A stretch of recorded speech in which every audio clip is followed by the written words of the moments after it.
Hello and welcome to the podcast made to hopefully make you feel a little bit better about the world and a little bit more connected to the nonprofit world. We are going to be chatting with nonprofit leaders and founders, giving them a platform to share their stories and collaborate with others because we believe that when we join hands, we can stand that much taller and make the world better. So sit back, plug in, and let's create some good. This is Nonprofit Connect with me, Matt Barnes.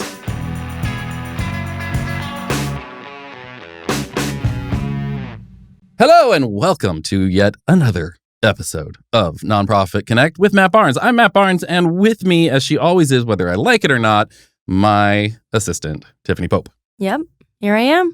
You sound so excited to be here. I am. Okay, that's better. You did. I mean, I was being sarcastic. You did not sound excited to be here. Yep, here I am. Wah, wah. I think I have that. Do I have that? I think I have that. Nope, that's not the right one. Nope. There's all kinds of sound effects on here. None of them are the one I'm looking for. Oh, wait, here it is. Here it is. Wow. There it is. Okay.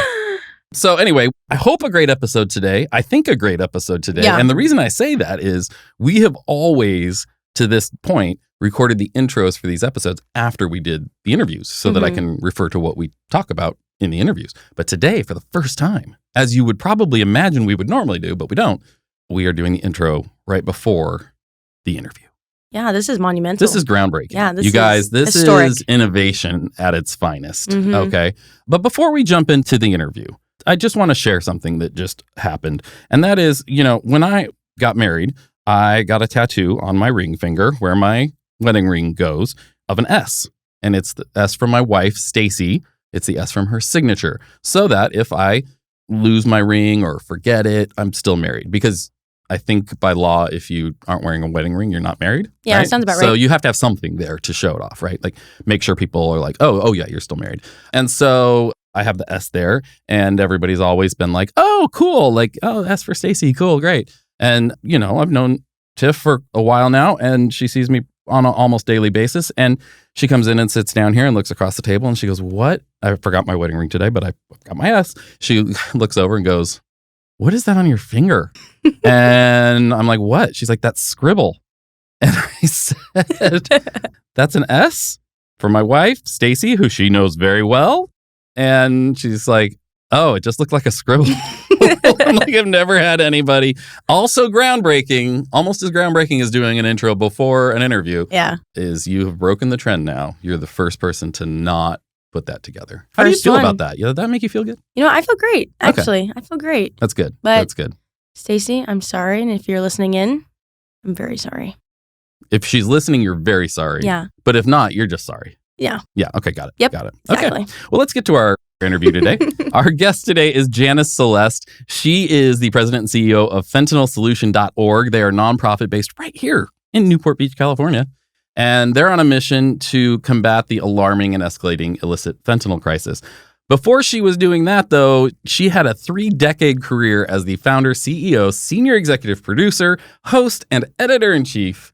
That's a lot of titles. Wow. At Successful Parenting Media. And if you guys have been listening to the podcast, you know that I have 5 kids. And my wife and I sometimes host a podcast called Parenting is Hard. But because parenting got hard, we took a break. We have not come back yet, but it's out there. You can check it out. And so I'm very interested to hear what she has to say about all of these things. She's got a background in early childhood education, broadcast communications, entrepreneurship, and has dedicated herself to advocacy for children and families. And now she's leveraging all of that to lead the charge to prevent the spread of fentanyl or illicit fentanyl use and safeguard future generations. So very cool. She's on a mission that every child deserves safe and secure environment. And I can't help but agree with that. Yeah. So I'm very excited about this conversation we're going to have. I have not had it yet. I'm very excited to see where it goes. And we will be right back with my interview with Janice Celeste after this.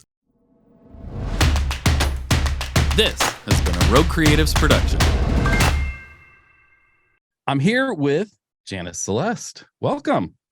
Hi, thank you for having me. Thanks for coming on. I'm excited to get to talk to you and hear more about what you're doing, what you're about, and what your experiences have been. Before we get started, we always start with 3 random questions. So I've got a list of like 30 or 40 random questions, and then I've used a randomizer to select 3 of them. Thin crust, regular, or deep dish pizza? I like regular. Okay. Yeah, regular's good. Every Yeah. once in a while, a deep dish is nice, but I like uh, Pizza Hut. yeah, Regular old pizza with the regular crust. That's it. I'm pretty nice. simple. All right. Good. Not fussy. What is your favorite time of day? Sleeping at night. I think nighttime, getting my rest. I'm really happy to get into my bed. That's Yeah. always calling my name. Yes, Yeah. You nighttime. have kids? I do, but they're adult kids. And then last question, and nobody ever wants to answer this one, including me, but how often do you floss? Oh, every day. Oh, good for you. Every day. I mean, once a day. I probably should do it more times a day, but no, I do it once a day. I think because I made it a habit. If I don't do it, it feels just weird. And I had this thing, I used to teach preschoolers about how to floss and get them started. And I used to say, okay, if you don't floss, it's like being a dinosaur eating meat, a meat eater, and you have all this meat Yeah. in your mouth. Can you imagine what the dinosaur's breath smelled like? Oh, you're So good. all the kids understood that, You're good. and they would floss. So that's what I actually think I go there when I Yeah. think, oh, did I floss? I didn't floss. Yeah, that sounds like something my wife would do. Yeah, for sure. She's always coming up with things like that. I don't know if she told them this or the dentist told them, but something they call sugar bugs. You got to brush to get the sugar Oh, bugs they out. should say brush longer. Yeah, and That's so brilliant. they're all about it. They're like, I got to get all the sugar bugs. I love it. Oh, they're so cute. It's so good. So I'm reading over that. That was pretty painless, right? 3 questions. That was pretty easy. That was 3. There you go. Okay. So I'm reading over your career history, all the things you've done, you're doing. Very impressive. You've got Thank a you. lot there going on. I'm very interested too. I've got 5 kids that are the oldest are about to turn 6, and which it's 2 sets of twins and then an 8-month-old.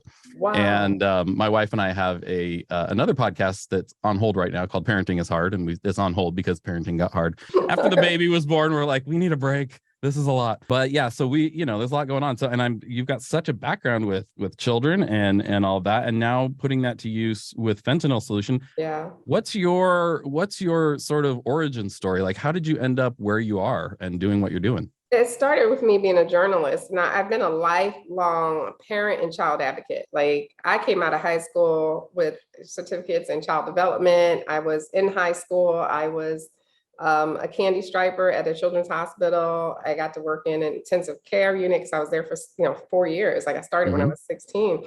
And I thought I was going to go into nursing. And then I had a baby died. It came in an emergency and was in intensive care. And I realized I can't see babies die.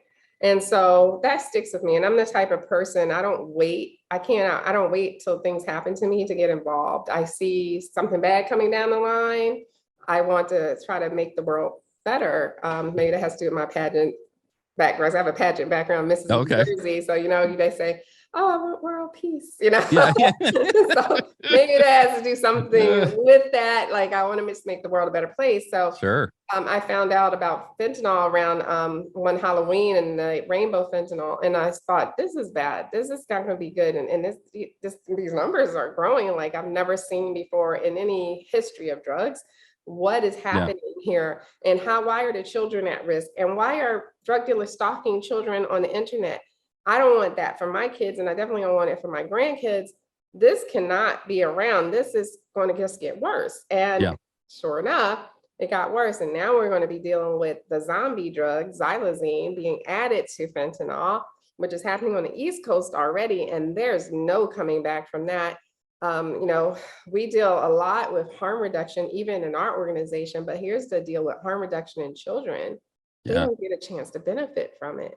They're usually addicted for a very short window. And then because the fentanyl is so addictive, they think they're taking something else. So somebody say, oh, take this Oxy or take this Percocet or Xanax to help you with anxiety. And they think, oh, it's harmless. I'll take it because it'll help me with my anxiety. I need that. And there's no Xanax in it. There's no Percocet in it. It's just fentanyl and filler. The cartels, they just got to think about it for a minute. If they can get away with doing this without putting medication in it, why would they spend their extra money to actually put medicine in it? They can make it look just like the pill so that you're getting a fake counterfeit pill, but they have no interest in putting medication in it because they can make 10 times as much money not putting it in it, hoping that you get addicted so you come back the next day because you're going to be that addicted. You're not going to know why you can't shake off these pills. You're not going to be thinking because you don't know there's fentanyl in there. You just know you just got to take your Percocet again. You need more Percocet. You need more Sure. Xanax. You're jonesing for it. Okay, I can't deal without it till you get the lethal amount, because the cartels cannot. This is where they're not going to spend their money learning how to mix the batch evenly so that Right. you get the same amount of fentanyl in every pill. Some will have nothing, some will have a little bit, just enough to keep you addicted, and others will have too much. And it'll come from the same batch, which is important because people think they can test one pill in the bag to see if it has fentanyl in it. And if it comes back negative, that all the other pills are good. No, you literally have to test the whole pill, dissolve it in water. Yeah. And you have to dissolve every pill in water because this one might be negative, but the other ones might be positive, or Yeah. more than one. Even if you try to do it randomly, it might be the one you didn't pick. Right. I feel like I'm learning a lot just from this 5 minutes that we've had so far. But that worries me. Like, it worries me. Like, you have such a challenge in front of you. The fact that the average person, I would say, unless I'm just more ignorant than others, doesn't know very much about this. And, with all of the crises in the world, drawing our attention and things that we should be aware of, like, this is not something that's even really on my radar. And it's not for most people. And that's the problem. You'll hear on the news about the drug busts that are spectacular. You might hear about someone going to prison for murder, but you're thinking, oh, it must be the people who are addicted that it's only affecting, and it's not. And there's not much about warnings and education on the news so that you know what to do if this hits your home. And here's the thing, people always think, oh, it can't happen to me and my family. And those Right. people that say that or believe that, they are the most vulnerable for it to happen. I'm going to tell you why. Okay. Yeah. So first of all, it started with people who had a lot of money, in those high income brackets, that because the kid had to have a computer if it affected a child. Computer, they had to have the internet. Yeah. They had to have a way to pay for things. So your child would be on Instagram. He might be looking, just curious and looking to see what's out there for his drugs, because there are emoji codes for drugs that all parents should know. It's on the DEA website. Wow. So you need to know what those emoji codes look like. And the drug dealers will advertise that, and as well as they will find your child through other children, teens. They will start stalking your kid, not in a way that's creepy, to befriend them, get their trust. Sure. And they'll poke at the right moments. For instance, posting, I'm starting a new school today. I'm a little nervous, but I'm going to be okay. I have a pill that will help you be so cool on your first day. I can get it to you. It's only going to cost you $2. You just got paid for delivery, or they'll deliver it themselves. But as fast as your child can get a cheeseburger order on Uber Eats, they can get a lethal pill in their hand, and the parents won't even know it. So what this transaction happens on, it starts maybe on an Instagram. They take it over to Snapchat to do the actual cash transaction, because that's going to disappear in 24 hours. By the time you find your child dead and you figure out what happened to them, that transaction has gone. You'd be lucky if you can find all the conversations on Instagram. So that's hard to prove because the transaction is now gone.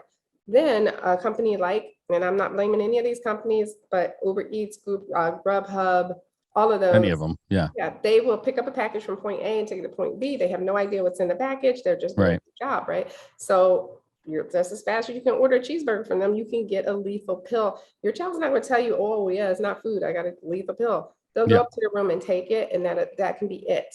I've had parents who showed me a pill their child had taken. Well, this one was a 17-year-old, and he only bit the corner off of a Xanax, very little piece, but because the fentanyl was there, he passed away. We have a mother on our board who lost her 14-year-old son. 14, bubblegum braces, red hair, cute kid, big smile, big personality. He was going places in this world, but he was very curious. And he tried an oxy, and he had been taking them for 10 days. 10 days. And he went to his mom and said, listen, I don't know why I can't shake these pills. They got a hold of me. I don't know what to do. Good mom, as she is, called up rehab. Hey, I need to get my son in. Rehab said, I will call you tomorrow and see if we can get him in. But by the time they called back, he had taken the last oxy, and he passed away because she did not know about fentanyl. He did not know about fentanyl. Had someone educated her, she could have done everything differently, and she would have made sure she told him, give me all the pills. I'm searching your room. I'm taking these pills. Don't take another pill. These can kill you, you know. But no one educates parents on these things. So if something like that happens, you do what you think you're supposed to do, and then you lose your kid. And we're losing children fast. In Orange County, where we are, Yeah. it's the #1 killer of teens right now.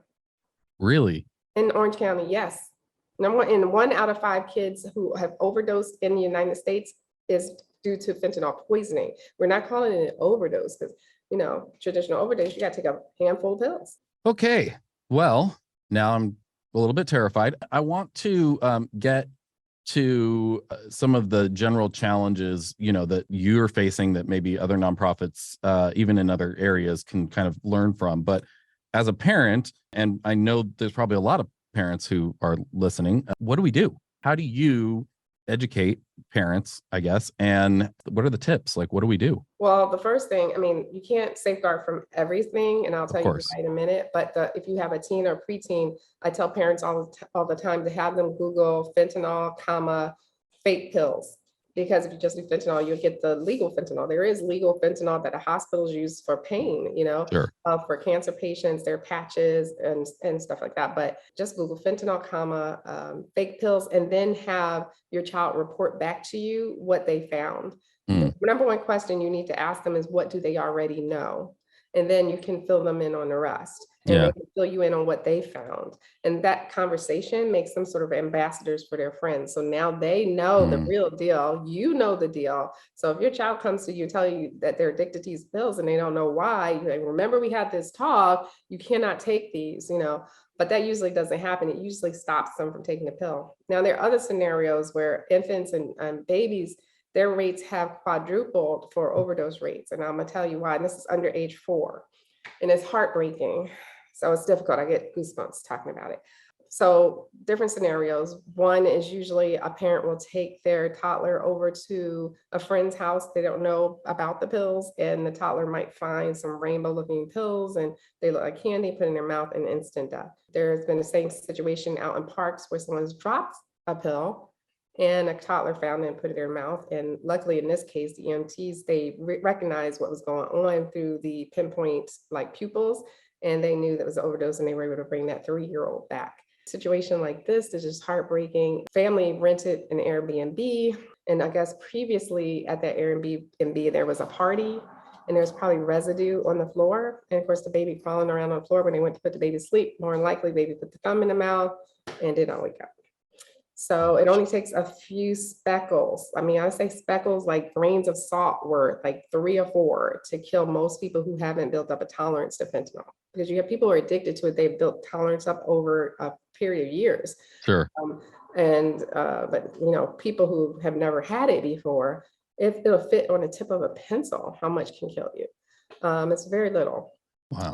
But if it doesn't kill you, it will make you instantly addicted.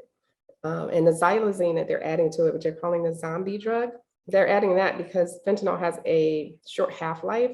So the high goes away really fast. So the xylazine is supposed to extend the high. And like I said, there's no naloxone, Narcan that can bring you back from a xylazine overdose. Just gone. And the problem is with that is that when the people and they inject the drug, whether they know it's xylazine and or not, more times than often they don't know it's in there, because if they get these things without their consent. Right. And if they inject it, wherever they inject it, they get necrosis, like or infection that will rot their skin. That's why they call it the zombie drug, besides putting you in like a zombie state where you're just kind of suspended animation or you're on the ground, one or the other. Holy moly. That's what we got coming toward us on the West Coast. And the East Coast is pretty much has happened there, and they're dealing with it, but it's starting to make its way here.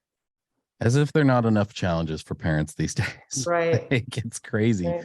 Man, that's insane. So for you, I guess, what is fentanylsolutions.org or solution.org? What are you guys doing about it? Well, we do education, advocacy, and awareness with our 501c3. We also have a 501c4 called Fentanyl Solution Group that's working on a ballot proposition to get stronger, harsher drugs for drug dealers who specifically kill with fentanyl or fentanyl analogs. And that's because in California, the Public Safety Committee will not treat this drug differently, and it is a totally different type of drug. You don't need kilos. Kilos will kill a whole region of Right. people. You just need such a small amount. So we have to make new laws for this. But there's no laws in the books right now that really put people into prison for killing with this drug. You'll go to prison for having the drug and selling the drug. And there's some DAs that will take it to a federal level where you can go to prison for it. But in California, it's not consistent from county to county. And we need to be able to say, hey, if you sell this drug and you kill someone, you are going to prison for murder or some sort of manslaughter or something, because even if we hit someone with our car by accident, we have some sort of legal procedure for that, so a law for that. It could be manslaughter, even if you can mean it, So we have to have laws. We cannot have a lawless land, and that's where it's going right now. So the ballot proposition will give the voters the chance to vote on whether or not they want this. And the part of that will also be, it looks like it will be, we're still fine tuning it this week, and it'll be done, and then we file it soon.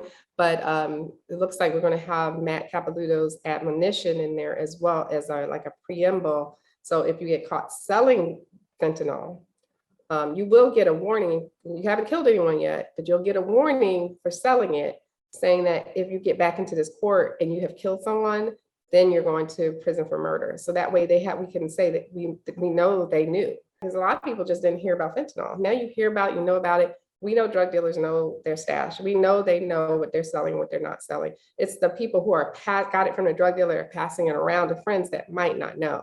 So we don't want to catch them in that. We want to make sure it's just people who have exchanged drugs for money. Well, and it sounds to me like, this is not normal drug dealing is good. It's not even a drug, it's poison. It's poison. You know that somebody takes this, there's a really strong likelihood they're going to die. It is. It's you're knowingly doing that with other drugs, you can overdose if you take a lot or that type of thing. But this is like, no, you take it, you could die. It's like anything else we did not consent to take.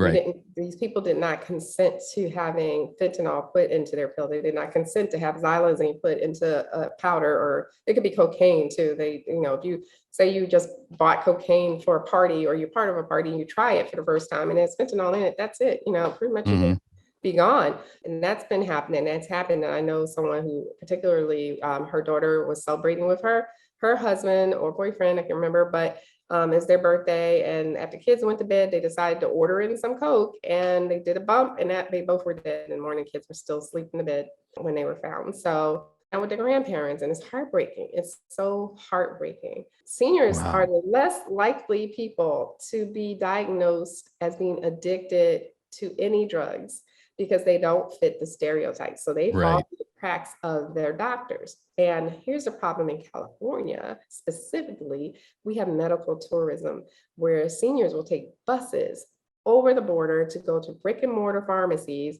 to get their medications at 80% of a discount. Sure. They think they're getting the real thing. But we now know from a expose in the LA Times that the brick and mortar pharmacies, the ones you can walk into, that they have been compromised by the cartel.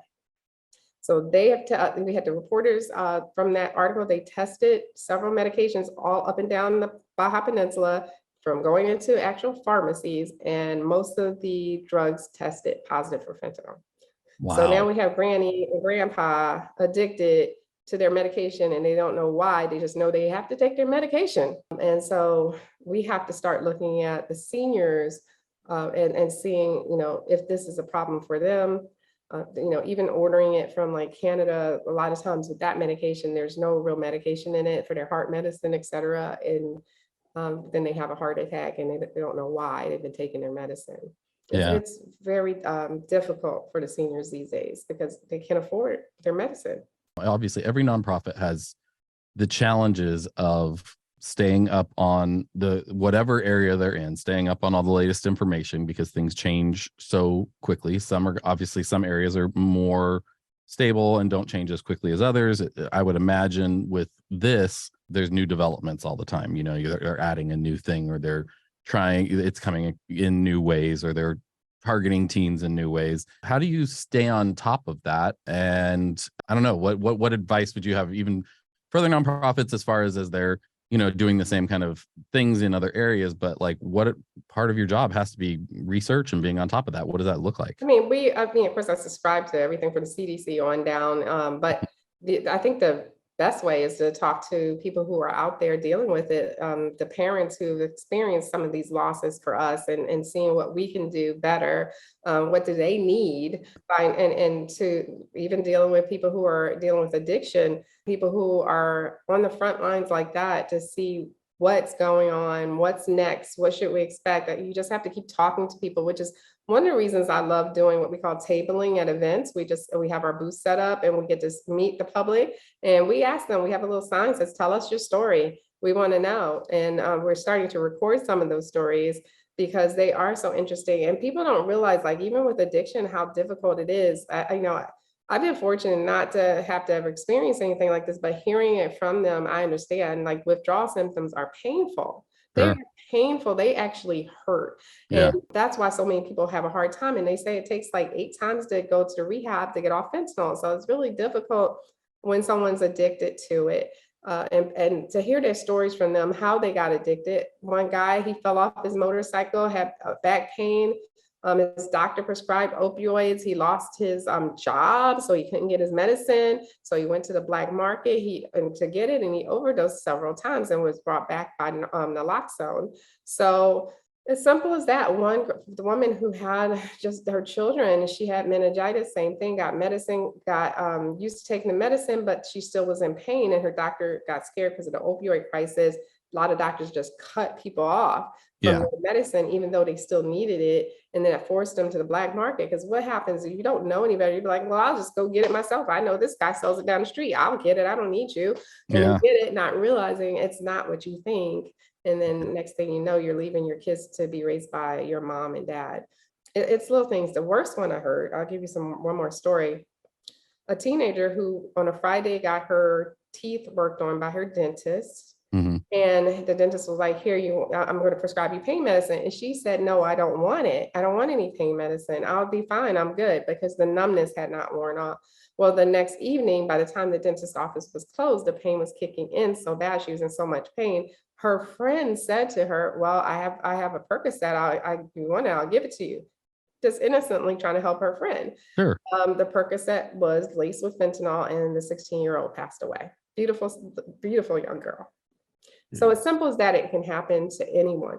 And you just don't understand as a parent how it happened to you. And every parent, I guarantee you, that I've talked to will say that they never thought it would happen to them or their family. They never thought about it. What has been the most, I guess, effective way to get this message out for you? Well, for us, we're yelling from every tower and chandelier we possibly can to get the message out. I think a lot does have to do with education. Sure. Because the more you know, the more you can prepare. And I'm pretty upset with the press for not doing more educational pieces. As a former journalist, right, we could save so many lives.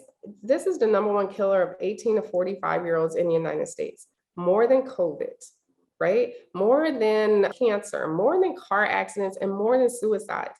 And you would think, if we covered COVID the way we did, why aren't we talking about this on a regular basis, not just on National Fentanyl Awareness Day, but every single day, and doing educational pieces, not just the sensational pieces, like drug bust. Let's talk about it. Let's help these parents. And I think journalists, if you're listening to me, you have a responsibility to make sure that you don't just do these hit pieces of, like, I say hit pieces, but they're not really hit pieces, but pieces on politicians and pieces on drug busts. We want to see more educational types of warnings for parents of step one. If you see this, parents don't even know. If you might find your child kind of nodding, and they took something, but you don't know what. You don't put your child to sleep. You don't say, go lay down, because that's when they won't wake up. Right. You need to get them to the emergency room at that point. If you see your child just, going back and forth, and you'll know as a parent something's not right, but you don't know what. Right. So that's important. Yeah. I mean, that is upsetting that it's not more talked about. It's not more. I mean, I think of myself as someone who is usually up on the news and what's going on in the world and all that. And not that I've never heard of fentanyl before, but I don't know anything about this.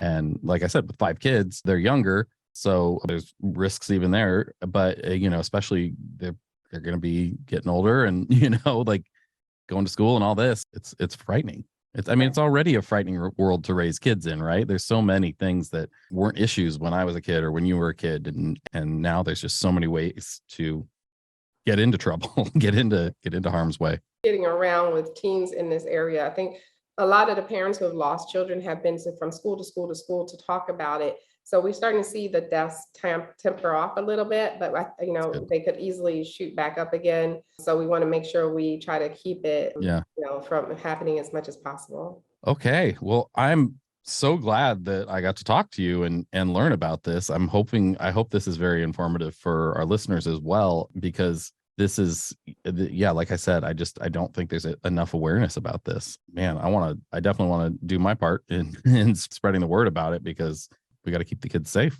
And anyone who's listening, I know it's nonprofit and we're all probably in the same boat, but we're always looking for, I have to put this little plug in, donations so we can keep doing what we're doing. It costs us about $500,000 a year with our staff and everyone to do all the work.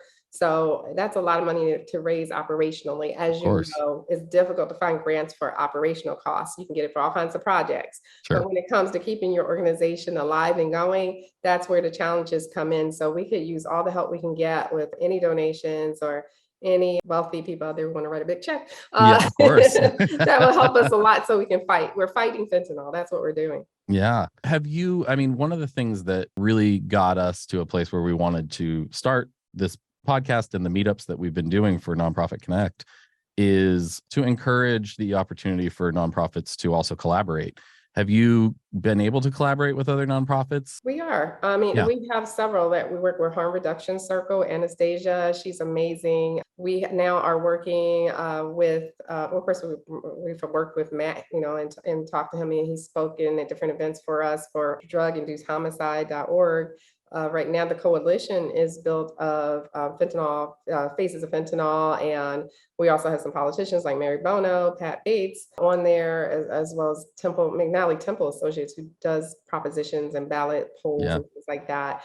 So we have several organizations that we work hand in hand with, but we're always talking about we need to be a united front. We all need to come together, no matter what. Some people have differences of opinions, and it's difficult when you're dealing with people in general, but we have to be a united front. Everyone from the sheriff's department on down to the nonprofits, government organizations, we all need to be working together and not duplicating services necessarily, unless we're in different areas. We could really be doing more if we just come together.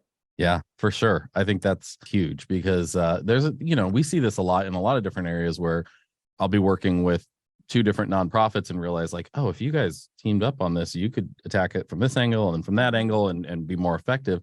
There's often a fear of that, of whether it's a scarcity mindset of, oh, they're going to take our donors or whatever. But like, we're all here trying to make the world a better place. So I'm always really just advocating for, like, how can we do a better job? How can we work together? How can we bring people together? And I just don't believe in the scarcity, especially here in Orange County. There's plenty to go around. Right. And when there's something like this, we all have to get behind it. This is not, somebody's going to try, I'm sure they already have tried to make it a political thing or whatever to divide people, but it seems pretty cut and dry to me. Like, people are targeting our kids and our seniors. Right. We try to get people, if you don't want to see this around for the next generation, you don't want your kids to get into this, put your money where your mouth is, put your money where your beliefs are, more so, and help out and donate, because we need it. Our name is our website, fentanylsolution.org. Awesome. Well, Janice, thank you so much. We always close with a few rapid fire questions. What is the one thing that makes you most feel connected? Connected to what exactly? Anything? To your community, to what you're doing? For me specifically, is talking to the parents, making sure that what keeps me going is make sure I get them some justice, because many of them have not gotten justice. Their just voices crack when they're talking about their kids. That hits me hard. Who in the world of nonprofits would you most like to take to lunch? In the world of nonprofits. In our area, I'm going to say specifically, and if you're listening, David Blair from the Boys and Girls Club, because they raise money like crazy. And I would love to get some insight from him because he's been doing it for so long. Yeah. I don't think he's telling me his tricks, but I really would like to pick his brain and see, as long as it's not conflict, see what we can do together, because I think he's amazing. That's awesome. Awesome. Yeah. Who in the world of nonprofit community, somebody maybe that you think we should interview next? If you want to stay on this topic, definitely Anastasia from Harm Reduction Circle. She can talk about, she's such a cool person, tattoos with a one wheel that she goes around to homeless people, and she gives out naloxone and test strips and things like that. Very cool. Last question is, what in your job brings you the most joy?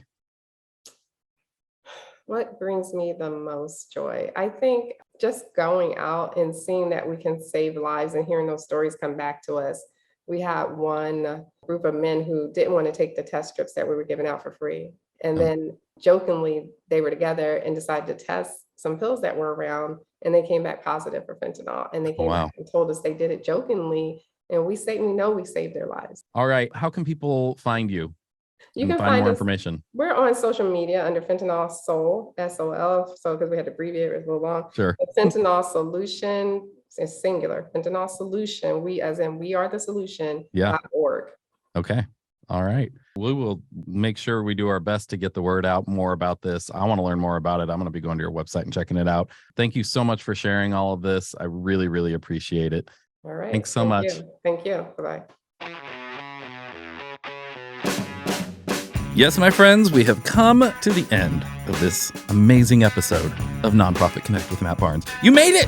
Thank you so much for listening this far. And if you'd like to hear more from Nonprofit Connect, brought to you by Rogue Creatives, make sure to subscribe on whatever platform you're listening on so you don't miss out. We don't care which one. It doesn't really matter. Just listen. Just subscribe. Just make it come right into your potholes every week so you can hear what's going on. Also, if you're interested in working with us or want to reach out and tell us how amazing we are, learn more, whatever it is, you can visit our website, npconnect.roguecreatives.com. Or just go to roguecreatives.com and you can find the rest. Okay, that's pretty much it. Okay, bye-bye. Nonprofit Connect with Matt Barnes is hosted and executive produced by me, Matt Barnes, with an assist by my chaos coordinator, Tiffany Pope. Production is by our amazing friends over at Fame, the B2B podcast agency, along with Belinda Carter-Thompson and the team here at Rogue Creatives. Production lead is Luke Audi at Fame, writing is by Sam Hollis at Fame, and Matt Barnes and Taylor Bolanos from Rogue Creatives. Nemanja Koljaja of Fame is our audio editor, and Arslan Yakub from Fame is our video editor. Creative direction is by Corey Hill of Rogue. Our artwork is designed by Hopo Kelly and Joshua Marino at Rogue, and Ian Salas of Fame. Theme music is composed and performed by Jared Atherton of Chapters. Luke Audi of Fame does our booking and our guest relations. Huge thanks to our amazing guest for joining us for this episode, and to all of you incredible listeners for tuning in. If you enjoyed the show, and I don't know why you wouldn't have, don't forget to help us spread some good by giving us a good review. Preferably, 5 stars with lots of words saying how amazing we are on whatever platform you're listening on. Apple Podcasts, Spotify, whatever it is. Also, tell your friends and subscribe so we can come straight into your potholes each and every time we have a new episode. For more information about Nonprofit Connect or to join us at a live event here in Orange County, California, visit our website, npconnect.roguecreatives.com. We'll catch you next time.